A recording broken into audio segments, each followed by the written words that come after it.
Hello views welcome to TJMS Tamil channel. ரொம்பவே சுவாரஸ்யமாக போயிட்டுருக்க மகாநதி சீரியலோட அப்கமிங் எபிசோடில் ஒரு விஷயம் எல்லாருக்கிட்டையும் சொல்லி ஆகணுங்க. ஏன்னா காவேரி எவ்வளோ பிரச்சனைகள் ஃபேஸ் பண்ணியிருக்காங்க அந்த பசுபதி மூலயமா.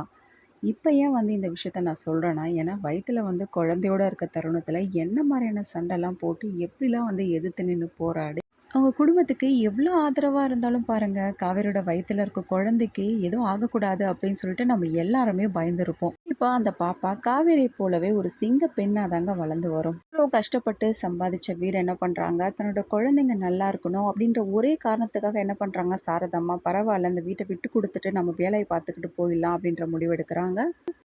என்னம்மா நீங்கள் இப்படிலாம் பேசிகிட்டு இருக்கீங்க, ஏம்மா இப்படி ஒரு முடிவெடுத்தீங்க, கண்டிப்பாக அந்த வீட்டை நான் மீட்டெடுத்து காட்டுவேன் அப்படின்னு சொல்லிட்டு உறுதியாக சாரதாம்மா கிட்ட சொல்கிறதும், சாரதாம்மா அதை ஏற்றுக்கிட்டு சரிடி நம்ம கிளம்பலாம் அப்படின்னு சொல்லிட்டு என்ன பண்ணுறாங்க, எல்லாருமே அந்த ஊரை விட்டு சென்னைக்கு போகிறாங்க. சென்னைக்கு போனதும் நம்ம கங்கா கிட்ட எல்லா விஷயங்களும் சொல்கிறாங்க. இதை கேட்ட கங்கா சும்மா இருப்பாங்களா, ஐயோ என்ன இப்படிலாம் நடந்திருக்கு, அந்த பசுபதி என்ன தான் நினச்சிட்டு இருக்கான் அப்படின்னு சொல்லிட்டு பசுபதி மேலே ஒரு 4 வாரம் திட்டுற மாதிரி பேசுகிறாங்க.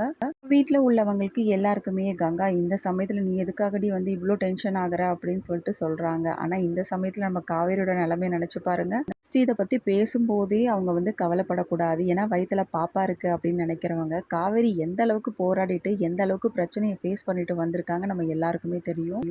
நினச்சி பார்த்து தனக்குத்தானே ஆறுதல் சொல்லிக்கிறாங்க தன்னோட பாப்பா கிட்ட.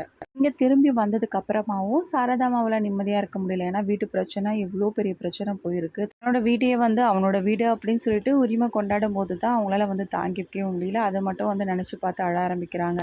சரி இதெல்லாம் போகட்டும், ப்ளீஸ் அவங்க எடுத்துகிட்டு போனால் அந்த ஒரிஜினல் பத்திரமாவது இவங்க கிட்ட இருந்திருந்திருந்தா கண்டிப்பாக இந்த பிரச்சனைக்கு ஒரு முடிவு வந்திருக்கும் அப்படின்ற மாதிரி தான் நினைக்க முடியும் எல்லாராலையும். ஆனால் என்ன பண்ணுறது, தவறுதெல்லாம் தேவையில்லாத ஒரு விஷயம் நடந்து போச்சு. யாருமே எதிர்பார்க்காத ஒரு விஷயம் இல்லைங்களா நினச்சி ரொம்பவே வருத்தப்பட்டு பேசிகிட்டு இருக்காங்க. இன்னொரு பக்கம் மற்றவங்களும் சமாதானப்படுத்த முயற்சி பண்ணுறாங்க. அவங்களாலையும் வேறு என்னங்க பண்ண முடியும், கண்டிப்பாக சமாதானம் தான் படுத்த முடியும் இந்த ஒரு சூழ்நிலையில். இந்த சமயத்தில் இவங்க ஊர்லேருந்து வந்துட்டாங்க அப்படின்ற விஷயத்த கேள்விப்பட்டதும் நிவினும் யமுனா 2 பேரும் வீட்டுக்கு கிளம்பி வராங்க. அங்கே நடந்த பிரச்சனைகளை பற்றி கேட்குறாங்க. யமுனா பார்த்தீங்கன்னா எப்போதும் போல் ரொம்பவே கோவப்பட்டு பேச ஆரம்பிக்கிறாங்க. அந்த பசுபதியை பயங்கரமாக திட்டவும் ஆரம்பிக்கிறாங்க. டாக்குமெண்ட்டு அவங்கிட்ட மாட்டிக்கினதையும் தெரிஞ்சதுக்கப்புறமா என்னம்மா நீங்கள் கொஞ்சம் உஷாராக இருக்கக்கூடாதா அப்படின்னு சொல்லிட்டு என்ன பண்ணுறாங்க திட்டுறதும். அதுக்கப்புறமா ஏன் இது மாதிரிலாம் பேசிகிட்டு இருக்க யமுனா, அவங்களே நொந்து போய் வந்திருக்காங்க, தேவையில்லாமல் எதுக்கு இதெல்லாம் பேசிகிட்டு இருக்கா அப்படின்னு சொல்லிட்டு அவங்கள என்ன பண்ணுறாங்க, பேசக்கூடாது அப்படின்ற மாதிரி தடுத்து பேச ஆரம்பிக்கிறாங்க கங்கா. ஒன்றும் கவலைப்படாதீங்க அத்தை, கண்டிப்பாக அந்த வீட்டை எப்படியாவது நம்ம மீட் எடுத்துடலாம் அப்படின்னு சொல்லிட்டு குமரன் ஒரு பக்கம் சொன்னாலும் இன்னொரு பக்கம் நிவின் சொன்னாலும், ஆனால் அவங்களோட மனசு அதை ஏற்றுக்கல. ஏன்னா நம்ம ஒரிஜினல் பத்திரமே நம்ம கிட்ட இல்லாத போது நம்ம என்னால் என்ன பண்ண முடியும் அப்படின்ற மாதிரி தான் நினப்பு ஏற்படும் அவங்களுக்கும். பக்கம் இவங்க வந்த விஷயத்தை தெரிஞ்சுக்கிட்ட விஜய் என்ன பண்ணுறாங்க, அங்கே வராங்க. எப்போதும் போல் நீங்கள் எதுக்காக தம்பி இங்கே வரீங்க அப்படின்னு சொல்லிட்டு நம்ம சாரதாமாவும் கேள்வி எழுப்ப, அதையும் மீறி என்ன பண்ணுறாங்க நிவின் அதுக்கப்புறம் குமன் 2 பேரும் சத்யக்கு ஆதரவாக பேசுறதன் பேரில் அதுக்கப்புறமா எப்படியும் அமைதியாகிறாங்க. பிரச்சனை எல்லாத்தையும் கேள்விப்பட்ட ஆண்டி, நீங்கள் ஒன்றும் வருத்தப்படாதீங்க, கண்டிப்பாக உங்கள் வீட்டை நானே மீட்டெடுத்து தருவேன் அப்படின்ற மாதிரி வாக்கு கொடுக்குறாரு விஜய். யார் தம்பி எங்களோட வீட்டை மீட்டெடுத்து கொடுக்கறதுக்கு, நாங்கள் எங்களோட பிரச்சனையை நாங்களே பார்த்துக்குறோம், நீங்கள் எதுக்கு தேவையில்லாமல் இதில் தலையிடுறீங்க அப்படின்ற மாதிரி சாரதாமா எப்போதும் போல் பேச ஆரம்பிக்கிறாங்க. விஜயும் தன்னோட பங்குக்கு என்ன ஆண்டி ஏன் இப்படிலாம் பேசிகிட்டு இருக்கீங்க, நீங்கள் வேற நான் வேற ஏன் நினைக்கிறீங்க, ஏன் உங்களுக்கு ஒன்றுனா நான் நிற்க மாட்டேனா, என்னோட உதவியை நீங்கள் எதிர்பார்க்க மாட்டீங்களா, நான் உங்களுக்காக செய்ய மாட்டேனா அப்படின்ற மாதிரி அவரோட தரப்பில் என்னென்ன சொல்லணுமோ எல்லாத்தையும் சொல்லிட்டு இருக்காரு. என்ன பண்ணுறது, சாரதம்மா இவங்க பேசுகிறத கேட்டாலும் ஏற்கனவே அவங்க பாட்டியும் அதுக்கப்புறமா அவங்க சித்தியும் பேசிட்டு போன விஷயங்களை நினச்சி பார்க்கும்போது கண்டிப்பாக யாருக்காக இருந்தாலும் ஏற்றுக்க முடியாது தான். ஏற்கனவே அந்த பசுபதியால் தான் நிறைய பிரச்சனையை ஃபேஸ் பண்ணிவிட்டு விஜய் இந்த நிலைமைக்கு போயிட்டு வந்திருக்காரு அப்படின்னு சொல்லிட்டு தெரிஞ்சு தான் வீட்டில் உள்ளவங்க சொல்லிட்டு போயிருக்காங்க அப்படின்றதையும் உணர்ந்து பார்க்குறாங்க. இப்படிலாம் யோசிக்கும் போது கண்டிப்பாக விஜய் கிட்ட இப்படிலாம் பேச தான் தோணும். ஏன்னா இந்த விஷயத்தில் நீங்கள் தலையிடாதீங்க, இதனால உங்களுக்கு தான் பிரச்சனை ஏற்படும், அப்புறம் உங்கள் வீட்டில் உள்ளவங்க உங்களை தான் கேள்வி கேட்பாங்க அப்படின்ற மாதிரியும் பேசுகிறாங்க மறைமுகமாக. எதையுமே புரிஞ்சிக்காத விஜய் தன்னோட சைடில் ஸ்ட்ராங்காக இருக்கணும், நம்ம இவங்களோட குடும்பத்துக்காக உதவி பண்ணணும், காவேரிக்காக நான் எப்போவுமே துணையாக இருப்பேன் அப்படின்ற மாதிரி தான் பேசிகிட்டு இருக்காரு. ப்ரோ என்ன பண்ணுறது, இப்போ நம்மக்கிட்ட ஒரிஜினல் டாக்குமெண்ட்டும் கிடையாது, பசுபதி ஏமாற்றி அதையும் பிடுங்கி வச்சுக்கிட்டானே, இப்போ எப்படி நம்ம அந்த வீட்டை மீட்டெடுக்கிறது அவன்கிட்ட இருந்து அப்படின்னு சொல்லிட்டு என்ன பண்ணுறாங்க. அதுக்கப்புறமா குமரன் நிவின் 2 பேருமே அதை இதை பற்றி டிஸ்கஸ் பண்ணுறாங்க. கொஞ்சம் கஷ்டமான விஷயம் தான். ஆனா கண்டிப்பா வந்து மீட்டெடுத்துடலாம். என்னோட லாயர் கிட்ட நான் பேசிட்டு தான் வரேன் இத பத்தி அப்படின்னு சொல்லிட்டு பேசிட்டு இருக்காரு. ஃபேமிலிக்கு மட்டும் தைரியம் குடுக்காம எல்லார்கிட்டயும் வந்து சொல்லிட்டு வராரு. கண்டிப்பா கூடிய சீக்கிரமே உங்க வீட்ட உங்ககிட்ட நான் ஒப்படைப்பேன் அப்படின்ற மாரி விஜய் வந்து சொல்றாரு. இத கேட்ட காவேரியும் பயங்கரமா சந்தோஷப்படுறாங்க. விஜய் இப்படி வந்து நமக்கு ஆதரவா இருக்காரு. நம்ம எவ்வளோதான் வந்து அவர திட்டினாலும், கொண்டாலும் நம்ம விட்டு விலகவே மாட்றாரே அப்படின்ற மாரி தான் அவங்களோட மனசுக்குள்ள ஓடிக்கிட்டே இருக்கு. அப்புறமா வீட்ல உள்ளவங்களும் சரி நம்ம பார்த்துக்கலாம். இதையே நினச்சு கவலைப்பட்டுட்டு இருந்தா வேலைக்கு ஆவாது. ஆக வேண்டிய அடுத்த காரியத்த பார்ப்போம். அந்த பசு பத்தி என்ன பண்ணலாம் அப்படின்றத யோசிப்போம் அப்படின்னு சொல்லிட்டு ரொம்ப போல்டா வந்து யோசிக்கிறாங்க குடும்பத்தில உள்ளவங்க எல்லாருமே. பக்கம் வீட்டுக்கு போன விஜய் பார்த்தீங்கன்னா, ஒரே குழப்பத்தோட இருக்காங்க. தாத்தா விஜய பார்த்து கேட்குறாரு, "என்னாச்சு விஜய்? ஏன் ஒரு மாதிரியா இருக்க?" அப்படின்னு சொல்லிட்டு அதுக்கப்புறம் நடந்த விஷயங்கள பத்தியும் வந்து சொல்றாங்க. அங்க போயிட்டு வந்த விஷயத்தையும் வந்து தாத்தா கிட்ட வந்து சொல்லி ஷேர் பண்றாரு. "அப்பா விஜய், அந்த பசுபதி ஏன் இவ்ளோ மோசமானவனா நடந்துக்கிறான்? இப்படிலாம் வந்து யாராலயும் வந்து பண்ண முடியாது. பாவம் அந்த குடும்பத்தில உள்ளவங்களும் எப்படி இதெல்லாம் சமாளிக்கிறாங்க?" அப்படின்ற மாரி வந்து காவேரியோட குடும்பத்த பத்தி தான் ரொம்பவே வந்து பாவமா நினைச்சு வந்து பேசிட்டு இருக்காரு தாத்தா.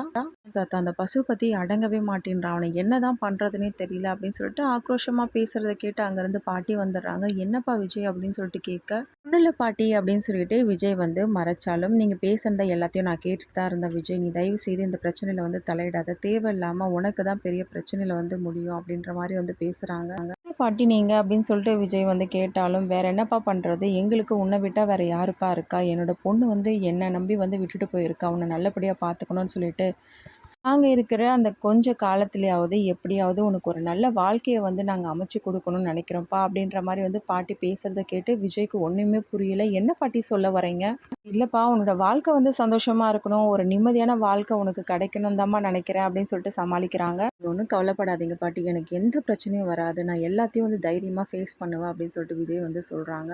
அந்த பசுபதிய பத்தின சில விஷயங்கள கலெக்ட் பண்ணணும்னா, கண்டிப்பா காவேரி கிட்ட நம்ம இத சில விஷயங்கள கேட்டு நிரூபணம் பண்ணா தான் வந்து முடியும் அப்படின்னு சொல்லிட்டு, காவேரி என்ன பண்றாங்க, ஒரு மீட்டிங் பாயிண்ட்டுக்கு அதாவது கோயிலுக்கு வந்து வர சொல்றாரு விஜய். விஜய் இவ்வளோ தூரம் கூப்பிட்டதுக்கு அப்புறமாவும் காவேரியால வராம இருக்க முடியல. விஜய்க்காக என்ன பண்றாரு, ஒரு தயக்கத்தோட வராங்க. விஜய் பார்த்ததும் அப்படியே அழுதுகிட்டே வந்து என்ன பண்றாங்க, விஜய் கிட்ட பேச போறாங்க. "ஏய் என்னாச்சு காவேரி? ஏன் இவ்ளோ அழுதுட்டு இருக்க?" அப்படின்னு சொல்லிட்டு என்ன பண்றாங்க, ஆறுதலா வந்து பேச ஆரம்பிக்கிறாரு விஜய். "மன்னிச்சிடுங்க விஜய். நான் உங்ககிட்ட சொல்லாம இவ்வளோ தூரம் போயிருந்திருக்க கூடாது தான். பண்ணது தப்பு தான் விஜய்." அப்படின்னு சொல்லிட்டு காவேரி சொன்னாலும் எல்லாத்தையும் வந்து புரிஞ்சுக்கிட்ட விஜய் வந்து என்ன சொல்றாருன்னா, "பரவாயில்ல காவேரி, நீ எதுக்காக வருத்தப்படுற? இவ்வளோ பிரச்சனையெல்லாம் வந்து தாண்டிட்டு வந்திருக்க அப்படின்னு என்னால் புரிஞ்சுக்க முடியுது. அதனால நீ இதை நினச்சி வருத்தப்படாத." அப்படின்னு சொல்லிட்டு விஜய் வந்து சொல்கிறாரு. விஜய் வந்து ரொம்பவே எமோஷனலாக விஜய் பார்த்து அப்படியே கண் கலங்கி நிற்கிற காவேரி பார்த்து, "இங்கே பாரு காவேரி, இங்கே பாரு, உனக்காக நான் எப்போவுமே உன் கூட தான் இருப்பேன். உனக்கு எந்த ஒரு பிரச்சனைனாலும் நான் வந்து உன்னை விட்டுட முடியுமாடி? ஏன்னா பாருடி, நீங்கள் உங்கள் அம்மா எல்லாருமே ஆசைப்பட்ட மாதிரி கூடிய சீக்கிரமே அந்த வீட்டை வந்து நான் மீட்டெடுத்து காட்டுவேன்டி உனக்காக. உனக்காக நான் எப்பவுமே ஆதரவாக இருப்பேன்." அப்படின்னு சொல்லிட்டு ரொம்பவே வந்து எமோஷனலாக பேசிகிட்டு இருக்காரு. இது எல்லாத்தையுமே கேட்ட காவேரிக்கு பார்த்தீங்கன்னா, ரொம்ப சந்தோஷப்படுறாங்க. ரொம்ப தேங்க்ஸ் விஜய் அப்படின்னு சொல்லிட்டு நன்றிய சொல்றாங்க. மாதிரி நான் குடுத்த 2 நாள் அவகாசம் வந்து உனக்கு முடிய போது. சரி ஓகே, இந்த பிரச்சனையில நீ இருக்க. ஆனா இதுக்கப்புறமா எல்லாத்தையும் சரி பண்ணதுக்கப்புறமா, கண்டிப்பா நீ என் கூட வந்து தான் ஆகணும் காவேரி அப்படின்னு சொல்லிட்டு ரொம்பவே ஸ்ட்ரிக்ட்டா வந்து சொல்லிறாரு விஜய். சொன்னதும் ஃபர்ஸ்ட்டு காவேரி வந்து யோசிக்க ஆரம்பிக்கிறாங்க. ஏன்னா விஜய் வந்து திரும்ப திரும்ப நம்மள வந்து வீட்டுக்கு கூப்பிடுறாரே அப்படின்ற மாரி தான் நெனைக்கிறாங்க. ஆனா சடனா அவங்களுக்கு என்ன தோணுதுன்னா, இதுக்கு மேலேயும் வந்து நம்ம விஜய் விட்டு விலகி இருக்கக்கூடாது. நம்ம பாப்பாவுக்காக என்ன பண்ணணும், கண்டிப்பா விஜய் கூட சேர்ந்து வாழ்ந்து தான் ஆகணும். யாரு வந்து எதிர்த்தாலும் கண்டிப்பா விஜய் கூட நான் சேர்ந்து வாழ்ந்தே ஆகணும் அப்படின்னு சொல்லிட்டு என்ன பண்றாங்க, பாப்பாவுக்காக இப்படி ஒரு முடிவு எடுக்குறாங்க காவேரியும். எல்லாருக்குமே தோணலாங்க. கண்டிப்பா இப்பதான் காவேரி ஒரு சரியான முடிவு எடுத்திருக்காங்க அப்படின்னு சொல்லிட்டு. அப்புறமா அவன் வழியிலேயே போயிட்டு எப்படியும் வந்து அந்த ஒரிஜினல் பத்திரத்த வந்து அவன்கிட்ட இருந்து எடுத்துடுறாங்க. கோர்ட்லயும் வந்து நிரூபணம் ஆகுது. சாரதாவுக்கும் அவங்க குடும்பத்துல உள்ளவங்களுக்கும் தான் சொந்தமான வீடு இது அப்படின்னு சொல்லிட்டு, இதுக்கும் வந்து பசுபதிக்கும் எந்த ஒரு சம்மந்தமும் இல்ல அப்படின்ற மாரி வந்து பேசுறாங்க. எல்லாத்துக்குமே காரணமானவர் வந்து விஜய் தான். விஜய பார்த்து ரொம்பவே வந்து நன்றியும் சொல்ல ஆரம்பிக்கிறாங்க காவேரி. விஜய் சொன்ன மாரி அவங்க வீட்ட எப்படியும் வந்து மீட்டெடுத்து குடுத்தாச்சு. இதுக்கப்புறமா எல்லா பிரச்சனைகளையும் மீறி கண்டிப்பா வந்து காவேரிய வந்து வீட்டுக்கு வந்து கூப்பிட வரும்போது, காவேரி வந்து விஜய் கூட அனுப்பி வைக்கிறாங்களா? இல்ல காவேரிய வந்து போக மறுக்கிறாங்களா? இல்ல விஜய் கூட தான் போகணும்னு நெனைக்கிறாங்களா? அப்புறமா வேற நெனைக்கிறதுக்கு வழியே இல்லங்க. கண்டிப்பா விஜய் கூட சேர்ந்து வாழணும்னு தான் நெனைப்பாங்க. அதுக்கு முன்னாடி தான் கர்ப்பமா இருக்கேன் அப்படின்ற விஷயத்த வந்து சொன்னாலே போதும். தாத்தா, பாட்டியே வந்து அதாவது பாட்டியே வந்து விஜய் கூட காவேரி சேர்த்து வச்சுருவாங்க. இந்த ஒரு விஷயம் வந்து பண்ணாலே போதும் காவேரி. யாரெல்லாம் இப்படி ஒரு சீனுக்காக வெயிட் பண்ணிட்டு இருக்கீங்களோ, கண்டிப்பா வந்து கமெண்ட்ல போய் சொல்லுங்க. இன்னும் அடுத்தடுத்து வர எபிசோட்ஸ வந்து கண்டிப்பா தெரிஞ்சுக்கணும். அப்போ மறக்காம நம்ம சேனல வந்து சப்ஸ்கிரைப் பண்ணிக்கோங்க. கூடவே இருக்க அந்த பெல் ஐக்கனும் கிளிக் பண்ணிடுங்க. அப்பதான் நான் போடுற அடுத்தடுத்த வீடியோஸ் உங்களுக்கு நோட்டிஃபிகேஷன்ல வரும். ஓகே வியூவர்ஸ், தேங்க்ஸ் ஃபார் வாட்சிங் திஸ் வீடியோ.